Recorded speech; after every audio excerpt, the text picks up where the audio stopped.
Kita menemukan di kampung-kampung orang yang mendapatkan gaji sehari, dimakan sehari. Akan tapi itu semuanya tidak mengurangi kebahagiaannya. Bangun pagi dia sudah bisa bercengkrama dengan indah dengan keluarganya. Bahkan dia pergi ke sawah pun sebelum sarapan. 1 jam 2 jam kemudian datang istrinya menghantarkan hanya singkong rebus saja. Subhanallah. Pagi sudah senyum, pulang senyum, Masya Allah. Di saat di siang harinya pun ternyata dia hanya di bawah gubuk reot, di bawah gubuk yang sudah lama, sudah hampir roboh. Akan tapi dia bisa menikmati tidur lelap di tengah sawah. Setelah terbangun dia bisa melihat benih-benih, melihat padi yang sudah mulai menguning dan seterusnya. Oh, kebahagiaan, nggak punya masalah. Setiap ada acara di masyarakatnya mudah dia mengikuti. Tapi lihat di sana, tidak jaminan orang kaya semuanya lengkap dia senang. Hartanya melimpah, duitnya banyak, tapi sedih terus, gelisah hatinya. Mulai dari keinginannya bermacam-macam, ketamaannya semakin menguat, membesar. Melihat orang lain sukses, dia bingung untuk bisa menjadi pesaingnya dan seterusnya. Dia hidupnya capek.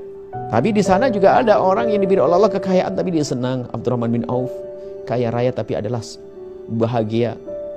Ada orang yang hidupnya dengan kefakiran tapi sengsara, ada. Maka dari itu yang namanya kebahagiaan tidak ada hubungannya dengan kekayaan dan kefakiran. Nggak ada urusannya tahta dan punya tahta atau tidak. Yang namanya kebahagiaan adalah murni dari dalam hati kita sendiri.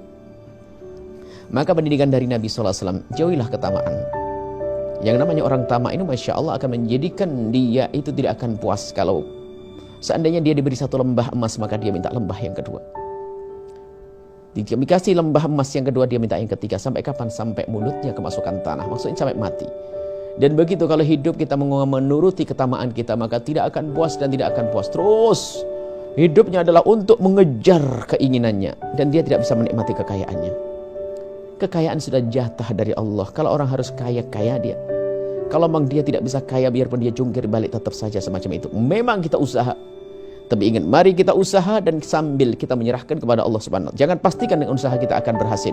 Kenapa? Di saat kita pastikan dengan usaha kita pasti berhasil, di saat tidak berhasil kita akan kecewa. Akan tapi berusahalah kita untuk mendapatkan kekayaan. Dengan itu kita bisa membantu orang banyak. Berusaha dan kita serahkan kepada Allah. Dan di saat Allah tidak mudahkan, tidak kecewa kita. Di saat Allah mudahkan, kita punya cita-cita mulia, cita-cita baik. Jadi mari kita sadari semuanya, dari anda, kita semuanya. Jangan menjadikan ukuran kebahagiaan kita adalah harta yang melimpah. Banyak orang kaya raya sengsara hidupnya. Banyak orang punya tahta sengsara hidupnya. Begitu sebaliknya, ada orang fakir, tapi hampir tidak punya masalah dalam rumah tangganya. Ada orang gak punya tahta, tapi diberi oleh Allah beraneka ragam kebahagiaan. Maka dari itu, mari kita semua belajar. Siapapun anda, jika anda diberi oleh Allah kekayaan, mari kita jadikan kekayaan ini adalah sebab kita bisa bahagia di dunia dan bahagia di akhirat. Maka kita gunakan kekayaan kita untuk kebaikan. Itu tanda kita tidak hubbud dunya.